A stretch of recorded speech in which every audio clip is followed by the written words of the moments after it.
Assalamualaikum warahmatullahi wabarakatuh. Bapak Ibu dosen tim penguji uji kinerja yang saya hormati, perkenalkan, saya Yudi Lestari, seorang guru di SMP Negeri 3 Mojolaban, Kabupaten Sukoharjo, Provinsi Jawa Tengah, yang sekaligus seorang mahasiswa PPG dalam jabatan angkatan pertama tahun 2021. Pada hari ini, saya akan melaksanakan praktik pembelajaran dalam rangka uji kinerja bagi mahasiswa PPG dalam jabatan angkatan pertama tahun 2021 bertempat di SMP Negeri 3 Mojolaban yang saya laksanakan pada hari ini, hari Senin tanggal 19 Juli tahun 2021. Dalam praktik pembelajaran ini, saya menggunakan daring dengan mengambil materi teks cerpen. Video pembelajaran kali ini bisa Bapak Ibu saksikan berikut ini. Assalamualaikum warahmatullahi wabarakatuh. Selamat pagi, anak-anak hebat. Pagi, Bu. Iya, sudah sehat ceria semuanya. Coba sebelum kita mulai pembelajaran hari ini, kita mulai dengan berdoa. Silahkan Mbak Ria dipimpin berdoa. Sebelum mengawali kegiatan, kita doa mulai. Selesai. Alhamdulillah, semoga kita selalu dalam lindungan Allah Subhanahu wa Ta'ala. Nah, anak-anak, kelihatannya kalau Bu Yudi lihat dari kelas tatap maya ini tidak ada satu anak pun yang izin. Anak-anak, walaupun saat ini kalian dalam keadaan masa pandemi dan pembelajaran secara daring, Bu Yudi harap kalian masih tetap bersemangat untuk mengikuti pembelajaran. Tentunya dalam pelajaran bahasa Indonesia. Nah, tentunya kalian sudah kangen dengan Bu Yudi. Sekarang kita mulai pembelajaran dengan semangat baru di tahun pelajaran yang baru. Nah, sebenarnya apa sih tujuan pembelajaran hari ini? Tujuan pembelajaran kali ini adalah setelah pembelajaran teks cerpen, kalian bisa menganalisis unsur-unsur pembangun dalam teks cerpen. Termasuk juga kalian bisa menyimpulkan unsur-unsur pembangun teks cerpen. Anak-anak, sebelum kita melanjutkan pembelajaran, yuk kita melihat kembali apa sih yang pertama kali kemarin kita pelajari. Tentunya kalian masih ingat ya, bahwa kemarin kita sudah mempelajari teks cerpen, tetapi baru tahap awal. Coba sekarang Bu Yudi akan mengetahui seberapa sih pemahaman kalian tentang materi yang sudah Bu Yudi sampaikan kemarin. Ayo, kemarin kita sudah mempelajari tentang unsur-unsur pembangun teks cerpen. Ya kan? Ayo, sekarang saya ingin Mbak siapa ya? Saya kepingin yang menjawab, coba Mbak Inger. Unsur pembangun teks cerpen itu ada dua. Yang pertama adalah unsur intrinsik dan unsur ekstrinsik. Nah, coba Mbak Inger masih ingat, unsur intrinsik cerpen itu apa saja? Izin menjawab. Iya. Tema, amanat, tokoh, latar, alur, dan sudut pandang. Iya, itu jawaban dari Mbak Inger. Sudah tepat anak-anak? Benar. Iya, sudah benar. Nah, sekarang kalau tadi Mbak Inger sudah menyampaikan unsur intrinsik cerpen, sekarang saya ingin, yuk, Apa itu unsur ekstrinsiknya? Saya pengen yang sekarang yang menjawab Mbak Ria. Mbak Ria, silakan. Apa yang termasuk unsur ekstrinsik, Mbak? Yang termasuk unsur cerpen itu dua, yaitu satu latar belakang masyarakat dan latar belakang penulis. Iya. Ya, anak-anak, coba sekarang saya ingin menunjukkan kepada kalian. Coba. Ini kalian perhatikan. Sekarang, ada yang tahu ini gambar apa ya? Novel. Ah, cerpen atau novel ya? Novel. Novel. Ada yang pernah baca novel Laskar Pelangi? Oh, belum. Sudah. Ada yang pernah nonton sinetronnya? Atau filmnya? Nah, Pernah. Nah, sekarang yang sebelahnya itu ada Harry Potter. Tentunya kalian semuanya sudah mengerti ini Harry Potter ini. Ini adalah novel yang cukup luar biasa ya.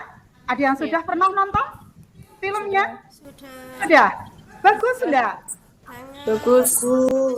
Bagus. Nah, sekarang anak-anak, kalau tadi kita membahas cerpen, sekarang kok Bu Yudi ini menampilkan sebuah gambar cover dari sebuah novel. Sebenarnya ada perbedaan sih antara cerpen dan novel itu. Coba sekarang, ada yang bisa menjawab apa itu perbedaannya cerpen dan novel? Kalau novel itu unsur-unsur ceritanya lebih kompleks dan lebih beragam. Tapi kalau cerpen itu unsur ceritanya lebih sederhana. Iya. Terus alurnya kalau novel itu lebih rumit. Terus kalau cerpen itu lebih sederhana.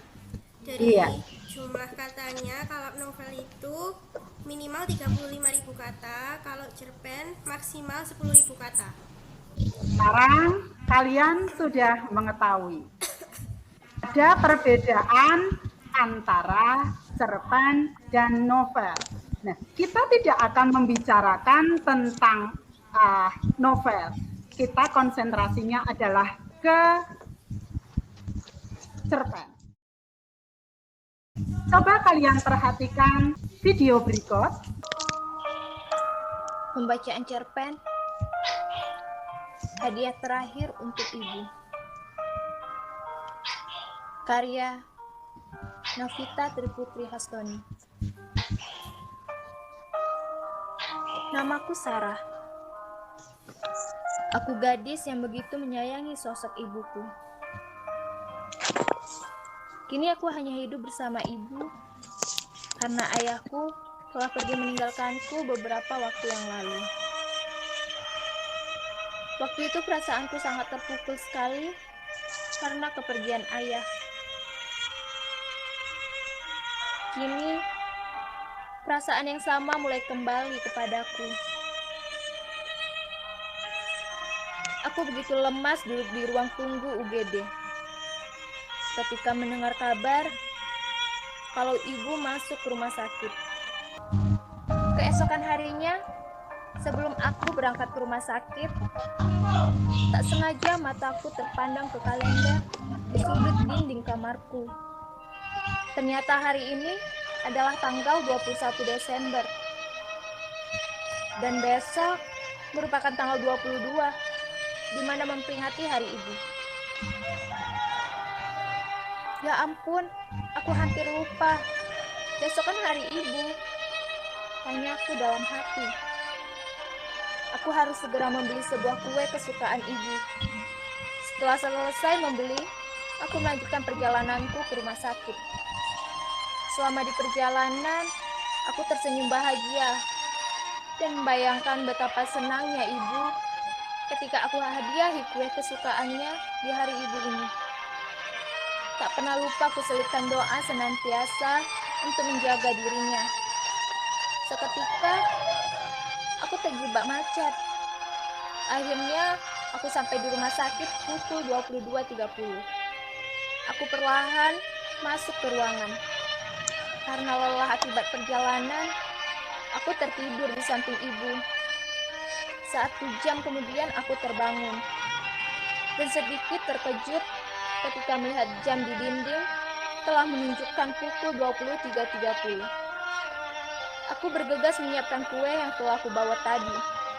Perlahan kutancapkan lilin-lilin di atas kue ini. Aku berharap kesembuhan untuk penyakitmu di lilin yang pertama. Aku berharap kau tahu aku selalu menyayangimu di lilin yang kedua.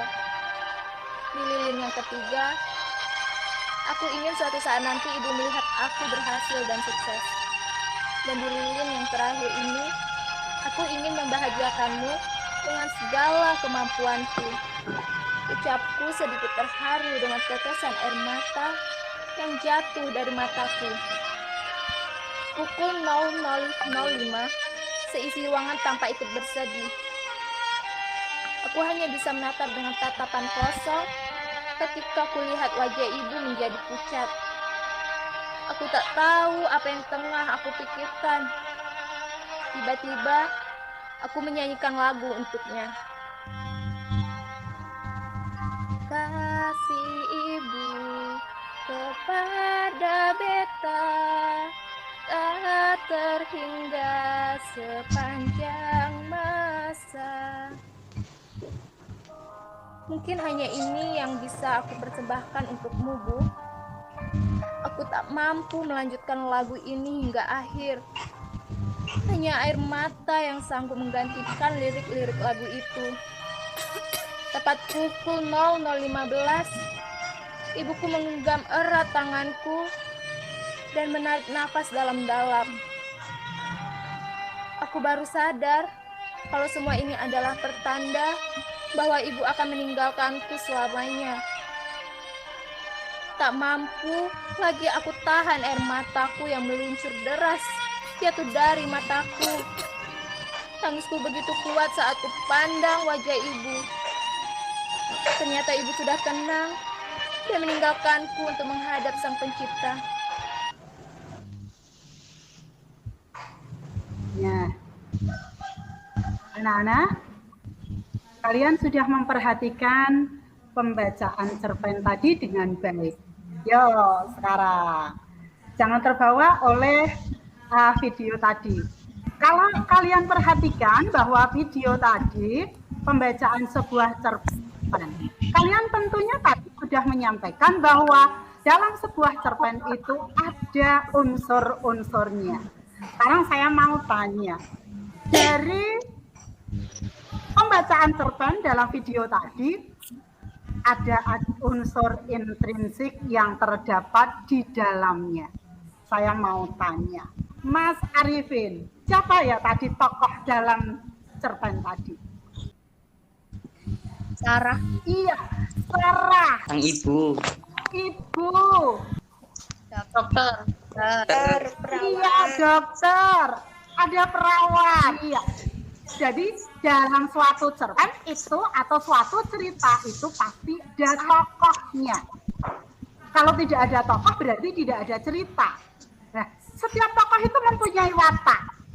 Kalau tadi ada tokohnya si Sarah, kira-kira kalau kalian perhatikan dari tadi wataknya Sarah bagaimana ya, Nak? Baik. Sayang sama Sayang, iya, sayang dengan Iya, ibunya. Iya, memperhatikan. Iya, sekarang kalau dokter, bagaimana ya wataknya? Ramah. Ramah, iya, ramah karena setiap kali Sarah bertanya dijawab oleh dokternya. Sekarang tadi sudah kita lihat ada tokohnya, ada wataknya. Sekarang saya tanya, cerpen tadi jadiannya di mana ya? Rumah sakit. rumah Mungkin. sakit. Rumah sakit. Iya, rumah sakit. Kenapa kok kamu mengatakan itu di rumah sakit? Ada alasannya? Ada yang sakit. Hmm?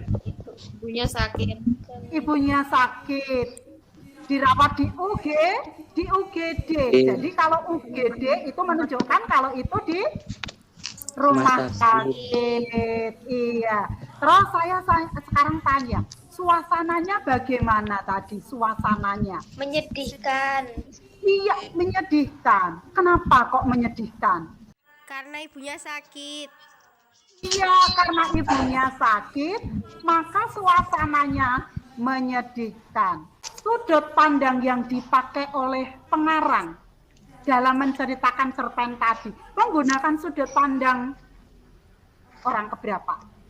Orang pertama, pelaku utama. Orang pertama, pelaku utama. Buktinya apa? Karena menggunakan kata ganti aku. Iya, betul. Menggunakan kata ganti aku. Ya, dalam bercerita tadi kan si Sarah menggunakan kata aku, atau saya. Jadi kalau seorang penulis dia menggunakan kata ganti aku atau saya, berarti sudut pandang yang dipakai adalah sudut pandang orang pertama. Nah, kalau sudut pandang itu apakah hanya orang pertama? Ada lagi sudut pandang yang dipakai oleh pengarang menceritakan ceritanya. Orang ketiga, kiri seorang pengarang menggunakan sudut pandang orang ketiga. Menggunakan kata ganti dia. Iya, menggunakan kata ganti dia. Iya, mereka. Iya, sekarang saya tanya, temanya apa ya, Di? Hadiah terakhir untuk ibu. Hadiah terakhir untuk ibu. Itu judulnya. Temanya sayang. Kasih sayang anak ke ibu. Iya, kasih sayang seorang anak kepada ibunya. Amanatnya apa kira-kira? Harus berbakti kepada orang tua. Iya, benar Mas Arifin. Kita harus berbakti kepada orang tua kita. Sekarang, coba kalian perhatikan lagi nih. Sekarang kamu perhatikan di sini. Ada cuplikan sebuah cerpen. Tak baca dulu. Coba kalian nanti perhatikan baik-baik. Masa iya aku tak bisa memberi hadiah untuk Tommy temanku? Gumam Andi seraya bangkit dari tempat tidur pembaringan. Ia beranjak menuju meja belajarnya. Dimatikannya lampu tidurnya dan digantinya dengan lampu belajar. Ia mengambil secarik kertas, pensil, dan spidol warna-warni. Tangannya mulai mencoret-coret. Kini ada senyum menghiasi bibirnya. Besok pagi, aku sudah mempunyai hadiah untuk Tommy. Coba kalau kalian perhatikan anak-anak. Di sini ada kata Andi yang saya tulis, Bu Yudi tulis dengan warna merah. Andi. Kalau dalam penggalan cerita ini disebut apa ini Andi? Tokoh. Iya. Jadi dalam sebuah cerpen itu harus ada tokohnya. Sekarang kita lihat lagi. Yang bertuliskan biru. Tempat tidur. Ini menunjukkan apa ini? Latar tempat. Latar tempat. Betul. Terus sekarang saya perhatikan lagi. Dimatikannya lampu tidurnya. Ini menyatakan apa? Latar waktu. Latar waktu. Kira-kira ini waktunya kapan ya, Nak? Malam hari. Malam hari. Betul. Saya lanjutkan. Kalian perhatikan. Mbak Yulfa bisa bacakan itu, Mbak? Bisa. Iya. Coba dibacakan, Mbak. Kelihatan seorang kakek berjalan bersama cucunya, seorang gadis belia yang cantik. Mereka duduk di bawah pohon yang rindang. Gadis itu meminta kakeknya menceritakan riwayat hidupnya. Siapa sebenarnya kedua orang tuanya dan di mana mereka sekarang? Iya. Coba. Ada yang Bu Yudi cetak dengan warna kuning. Nya, mereka, nya lagi, lagi. Kalau dalam cerpen ini dinamakan apa tadi? Kata ganti. Kata ganti yang seperti ini menunjukkan unsur apa kalau dalam cerpen? Sudut pandang. Iya, sudut pandang. Berarti ini sudut pandangnya orang keberapa ya? Orang ketiga. Orang ketiga. Betul. Sekarang kita lanjut. Ada yang bisa membantu Bu Yudi untuk membacakannya ini? Sob Yudi. Iya, tolong bacakan Mbak Lia. Beberapa jam lalu aku dan Frank berada di kampus.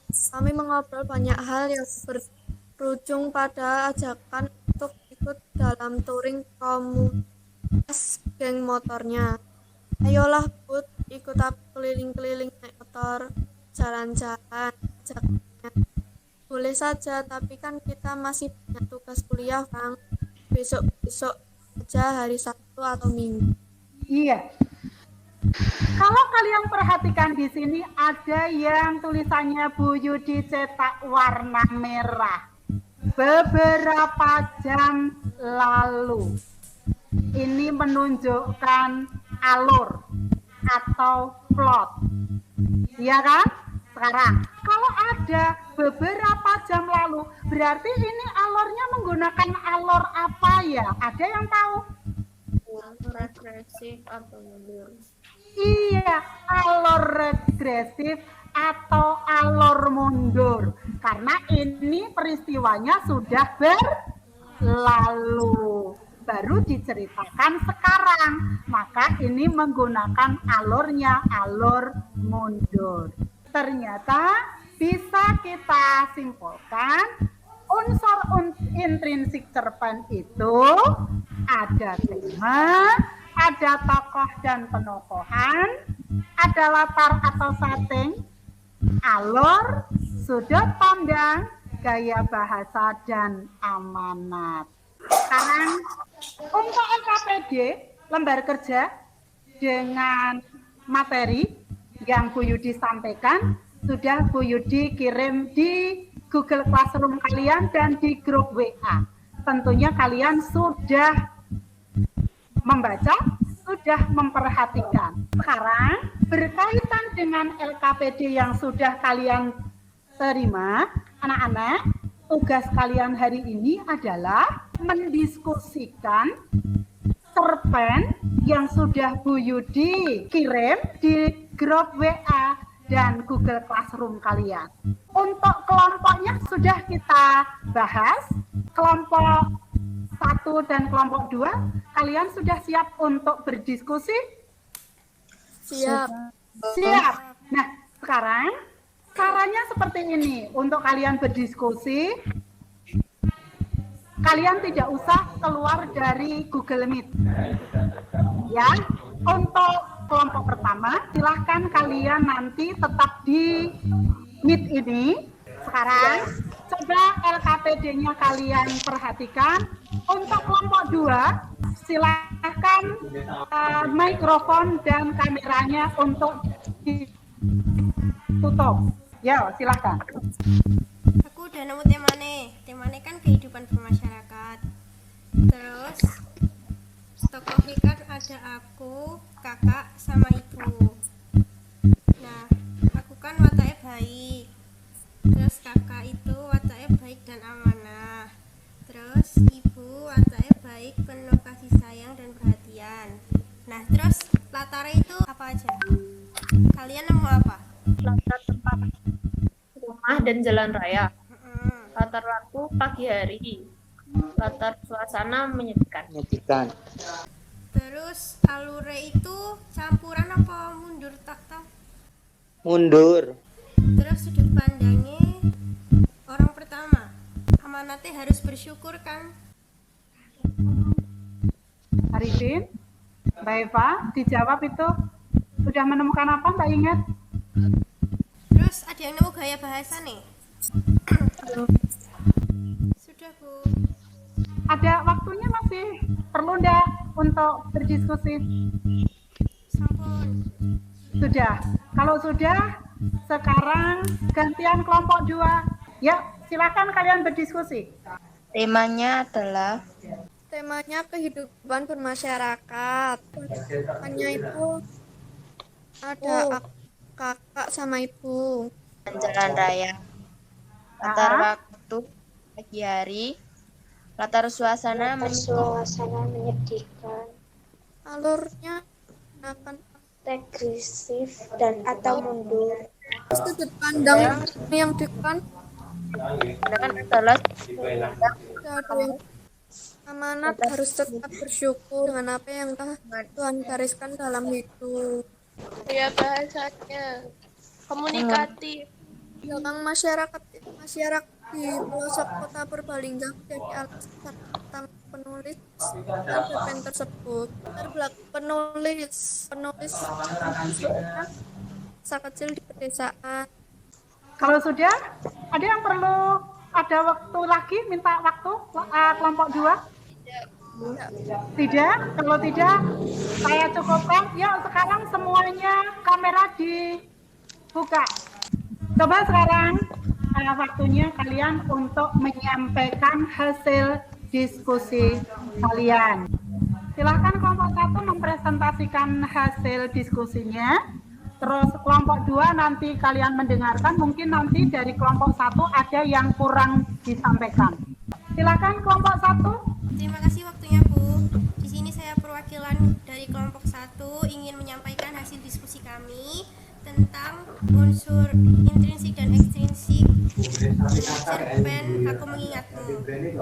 Yang pertama tadi kita menemukan tema yaitu kehidupan bermasyarakat. Lalu untuk tokohnya yaitu aku, kakak, dan ibu. Wataknya aku memiliki watak baik, kakak wataknya baik dan amanah, ibu memiliki watak baik, penuh kasih sayang dan perhatian. Lalu untuk latar atau settingnya itu latar suasananya menyedihkan, latar waktunya di pagi hari, latar tempatnya rumah dan jalan raya. Lalu untuk alurnya, cerpennya menggunakan alur mundur. Sudut pandang yang digunakan adalah sudut pandang orang pertama, pelaku utama. Amanatnya yaitu kita harus tetap bersyukur. Untuk gaya bahasanya tadi belum nemu. Terus latar belakang latar belakang masyarakat dan latar belakang penulis. Yang latar belakang masyarakat itu diambil dari kebiasaan di pelosok kota Purbalingga, yaitu berjalan kaki ke sekolah dan tidak diantar orang tua. Lalu untuk latar belakang penulisnya adalah penulis pernah mengalami masa kecil di pedesaan sehingga tulisannya berisi kisah anak-anak kecil khas pedesaan. Itu Bu. Iya, terima kasih Mbak Nisrina sudah menyampaikan hasil diskusinya dari kelompok 1. Sekarang kelompok 2. Ada yang perlu ditambahi atau mungkin ada yang perlu ditanyakan kepada kelompok 1 dari kelompok 2? tidak, Bu. Oh tidak? Kalau tidak, sekarang saya berikan kepada kelompok 2 untuk menyampaikan hasil diskusi dari kelompok 2. Silakan Mbak Feby. Ini dari diskusi kelompok 2, tema kehidupan bermasyarakat, tokoh dan penokohannya. Aku memiliki watak baik, kakak perempuan memiliki watak baik dan amanah, ibu memiliki watak baik dan penuh kasih sayang dan perhatian. Latar atau setting, latar tempat rumah dan jalan raya, latar waktu pagi hari, latar suasana menyedihkan, alur yang digunakan, alur regresif atau mundur. Sudut pandang adalah sudut pandang orang pertama, pelaku utama. Amanat harus tetap bersyukur dengan apa yang telah Tuhan gariskan dalam hidup. Latar belakang masyarakat, kota Purbalingga menjadi alasan utama penulis menciptakan cerpen tersebut. Latar belakang penulis pernah mengalami masa kecil di pedesaan sehingga tulisannya berisi kisah anak kecil khas pedesaan. Iya. Sudah? Iya. Terima kasih Mbak Febi yang sudah menyampaikan hasil diskusi hari ini. Nah, coba dari diskusi tentang cerpen yang sudah kalian lakukan tadi dapat disimpulkan. Ayo sekarang kita menyimpulkan pembelajaran hari ini. Ternyata dalam sebuah cerpen itu memiliki unsur intrinsik dan unsur ekstrinsik. Iya, unsur intrinsiknya meliputi tema, alur, latar, tokoh, watak, sudut pandang, iya, amanat, dan gaya bahasa. iya. Itu unsur intrinsiknya. Kalau unsur ekstrinsiknya apa? Ya, latar belakang masyarakat dan latar belakang. Iya. Itu tadi unsur intrinsik dan unsur ekstrinsiknya. Kalau kalian perhatikan, ternyata pelajaran cerpen itu ada manfaatnya tidak buat kita sayang? Ada manfaatnya tidak? Ada. Sekarang saya tanya, menurut kalian, manfaat kita mempelajari teks cerpen itu apa? Mbak Kesia, apa manfaat? Berpikir, menambah pengetahuan, Dapat mengetahui karakter tokoh. Mendapatkan banyak pelajaran. Apa? Ternyata setiap pembelajaran atau materi pelajaran apapun itu ternyata ada manfaatnya untuk kita semuanya. Nah, anak-anak, kita sudah pelajaran atau mulai pembelajaran dari awal sampai terakhir sudah kalian diskusi, menyampaikan diskusi, kita sudah menyimpulkan pelajaran hari ini, manfaatnya juga sudah. Nah, sekarang untuk mengetahui kalian paham atau belum, coba kalian kerjakan soal yang sudah Bu Yudi kirim di chat Meet ini. Coba kalian buka chat Meet ini. Ada soal, silahkan kalian kerjakan. Waktunya mengerjakan sudah selesai. Sekarang Ibu Yudi lihat dari hasil tugas kalian. Ternyata sebagian besar anak sudah mendapatkan nilai di atas KKM. Contohnya ini yang sudah KKM, itu ada Mbak Nisrina, ada Mbak Ria, Mbak Inger sudah, Mbak Febri. Nah, ini yang kurang kelihatannya Mas Arifin ini. Mas Arifin, tolong nanti kalau misalnya pelajaran, tolong untuk diperhatikan lagi ya Mas Arifin. Coba kesimpulannya hari ini dari soal yang sudah kalian kerjakan, ternyata nilai kalian sudah baik. Untuk tugas besok, tolong dilanjutkan untuk menyimpulkan cerpen tadi, kemudian difoto, diunggah di Google Classroom, atau kalian kirim melalui WA-nya Bu Yudi. Itu untuk tugasnya. Sudah jelas ya? Untuk materi selanjutnya, kita masih akan mempelajari tentang teks cerpen, tetapi kita akan mempelajari struktur teks cerpennya. Nah, anak-anak, kita sudah di akhir pembelajaran hari ini. Tetap semangat, karena ini masih dalam pandemi. Tolong jaga kesehatan, pakai masker kalau kalian keluar, kemudian makan yang bergizi, istirahat yang cukup, hindari kerumunan, kemudian olahraga. Anak-anak, untuk pembelajaran hari ini Bu Yudi cukupkan sekian. Coba Mbak Ria kalau dipimpin untuk berdoa. Akhiri kegiatan, doa mulai. Doa selesai. Iya. Terima kasih anak-anak untuk pembelajaran hari ini berakhir. Terima kasih. Buyut diakhiri. Assalamualaikum warahmatullahi wabarakatuh. Waalaikumsalam.